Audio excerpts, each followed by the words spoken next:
Hello guys, this is Mike and welcome to my channel.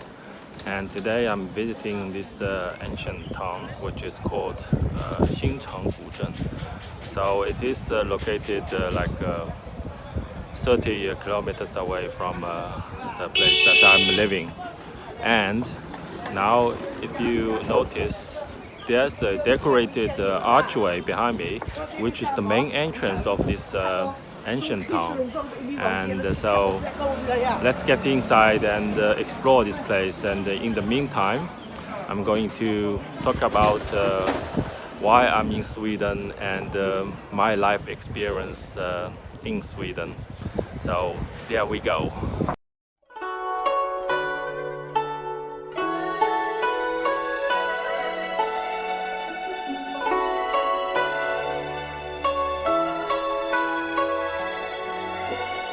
The XinChang Old Town was built during the Song Dynasty about 800 years ago.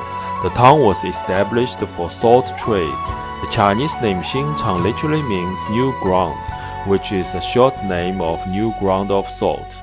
The town preserved many historical architectures like stone bridges, school libraries, and temples.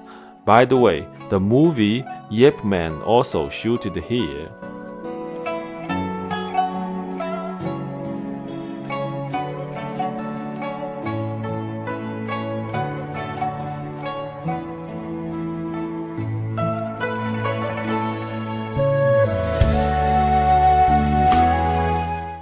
Alright guys, well just found this nice place which is quite charmful and calm, and this is like a walking way along the river.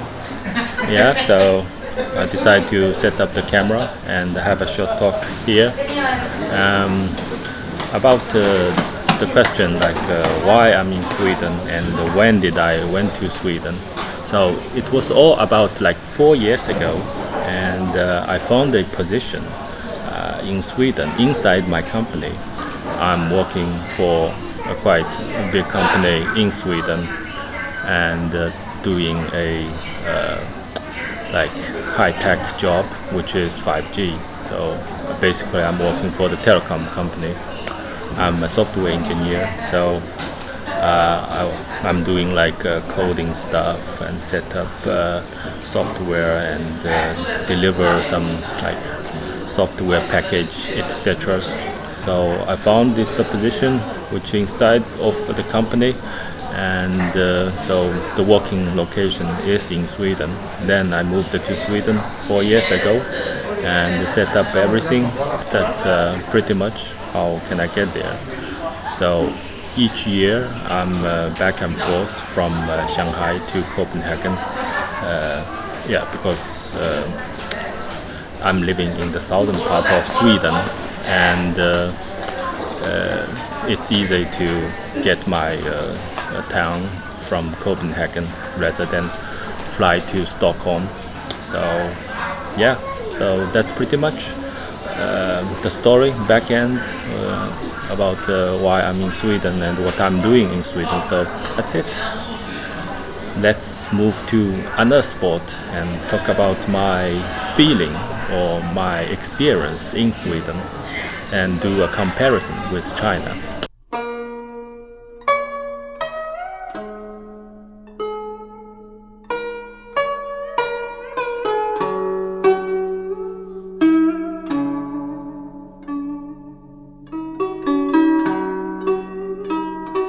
This is actually the first time that I visited this place, and I'm also shocked that in Shanghai there's such well-preserved ancient town, but as local Shanghainese, I wasn't noticed until now.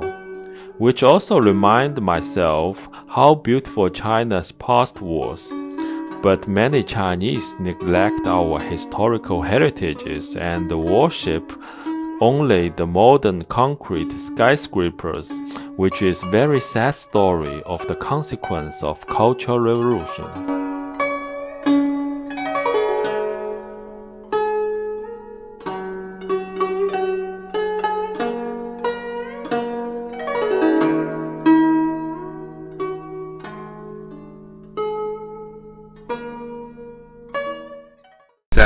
I'm sitting down. This is a quite nice tea house actually. So, because of the virus and nobody is here, so I'm quite cheerful. And this is a beautiful place. It's very traditional. So the vibe is like kind of like Thai mixed with the Chinese style.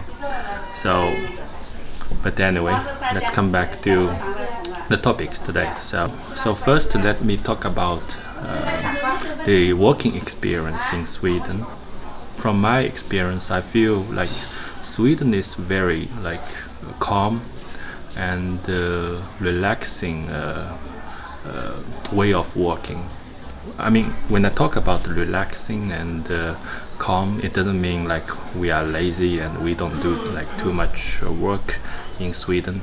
Actually, it's like my colleagues like work together tight as a team, and we like innovate cutting edge technologies, which is the 5G stuffs. And my colleagues in Sweden, basically like a lot of them like come from different background, like in Europe countries. So for instance, people from Ukraine, people from Germany, and people from even from Iran. We work together. My experience is quite positive because I think almost like all of my colleagues, they are really nice people. They are willing to share the working experience, all the technology that or the knowledge that they gain from the work. And so if I have some issues like debugging the stuffs that I'm not able to Google it out, because basically I would do like research first, and then if I really can't find out the useful information, then I'll go to those people who has like rich experience, etc. That they always point out where is the problem, and that they are very like proactive to help me to solve the problem. So compared to China, I mean, when I still working for like the Swedish company in China, I found my Chinese colleagues are also pretty nice, and I love them all. But you know, before I served to the national companies, I had like 4 years that working in national company, and my experience was not really good, because every time when you got some issues, when you go to those people, ask them to work something, it's like beg them, like they hold all the knowledges or experience, they don't want to share it, because if they share it to you, I mean, in that specific company, which is a very famous national owned company, if they share the knowledge to you, which means like they give you their power, and probably maybe in the future, if economy is down, then if you know the same thing and you know much better than them, then their position isn't secure. So it's always like this kind of selfishness, etc. By this working life, then I want to talk about like the life after work in Shanghai, which is such a mega city, and a lot of competition which is going on. Then people works like longer than usual. I mean, usual is like 7 or 8 hours a day as Europe, but in Shanghai you have to work at least like 10 hours or more, even like 12 hours. Somebody is laughing. Anyway, so working longer hours, which means you will have less like leisure time after the work. So, and you know, the traffic in Shanghai is it's quite busy. So for instance, I drive like every day 1 hour more or less, but if there's like a traffic jam on the road, then you're stuck there almost like you have to spend 1.5 hours to get home. So back and forth, you probably have to like spend like almost like 2 or 2.5 hours every day on the road.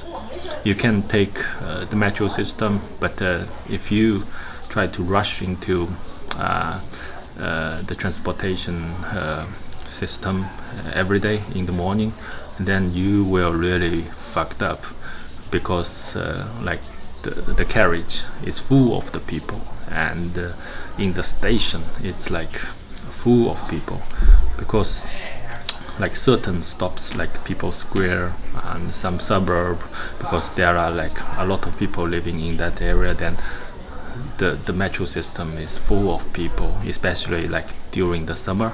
It's really a disaster, and that's why I'm quite tired about this like business hustling bustling in Shanghai especially, but also in the elsewhere in China.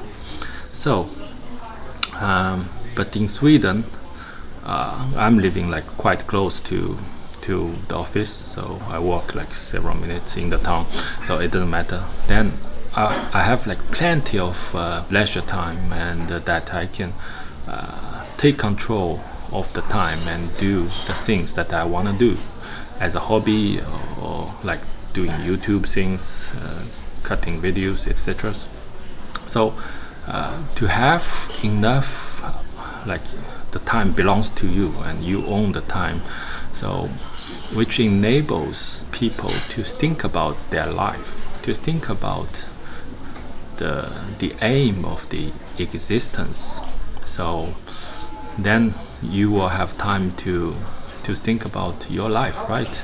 It's not like just focused on small thing every day. It's not like focusing on very routine stuffs every day, like rush hours, get on the train and you get bored because you got nothing to do and always look at your phone, and then work 12 hours, come back, and then because after this like longer hours you are already very tired, then you don't want to do anything, just want to relax and sleeping, etc. Especially during the weekend, you don't want to go outdoors because you are tired, you want to sleep at home, etc. So that stops a lot of people like to experience all this beautiful environment around them. So that's another thing I want to talk about. So in Sweden I have plenty of time, so I have a lot of like vacations as well. So yeah, that's right. And another thing that I'm really enjoyed in Sweden is the environment. So I think all these Scandinavia countries like Norway, Finland and Iceland, Sweden, Denmark are really environment friendly. They protect the environment as like they keep everything in cleaning and like sky blue, and yeah, so it's just like fresh air. You don't find like pollution over there, so it's not harmful to our biological body as a human being. And compared to that, in China, Shanghai is sort of like okay now, but before, like during the 90s, it was like super polluted. And every day when you wake up, you feel like this smog, and it's like humidity and sticky with like smoke, etc. And like what we are drinking in Shanghai or in China isn't very clean. So like for instance, my parents, they bought like 2,000 RMB filter and to clean up the water and then drink it. Otherwise you will find like digestion problem, like stomach ache or whatever it is. So but one thing is the air pollution. Air pollution is very difficult to explain. It maybe cause some kind of like long-term harm to human body, and like after 50 years you find your lung got some issues, as well as like a lot of people get cancer now. So I believe like polluted environment is really harmful to our biological body, and it creates some kind of like negative vibration to our body and cause disease, etc.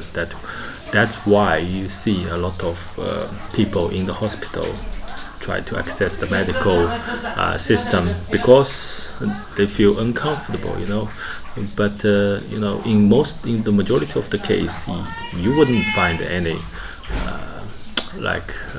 way to cure yourself, so you can just suffer, because I believe like human body is part of the nature, so to be balanced with the nature you need a good environment. Quite easy, right? So in those Nordic countries, I really love the environment and sky blue, fresh air, clean water. The tap water, I just drink the tap water. The food is clean. So that's it. So that's pretty much what I'm going to say today. And before signing off, I will take the camera and go out and shoot other beautiful sceneries in this old town. And I hope you guys enjoy. And don't forget to subscribe my channel. Cheers, guys.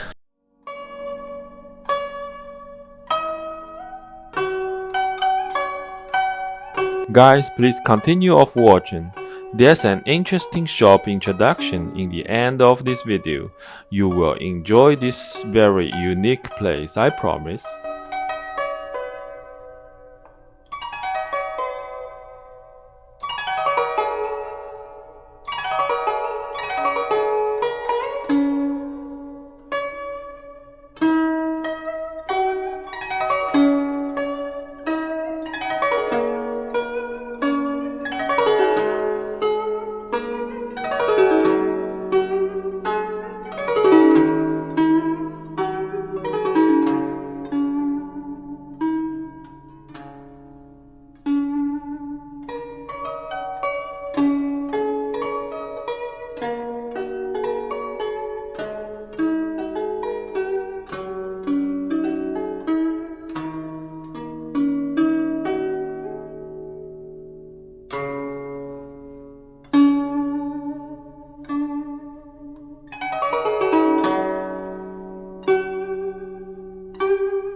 As you can see, the shop behind me, and I was talking to the owner of the shop, and this shop is very interesting, and they got like stone cut artifacts, which is the micro cut that you cut like in millimeters, like you cut it on the surface to make a picture, etc. So he said he is very famous, and he is a kind of like a famous person around this area, and his products, like those micro cuts, cost like millions of RMB, and not for sale actually. So it's evaluated by some people, and so that's a pretty interesting place. If you come to this XinChang Old Town, you definitely should come to here and have a look at this one. Alright, thanks guys. Please subscribe my channel and give me support. I will do best to share interesting content. See you next time.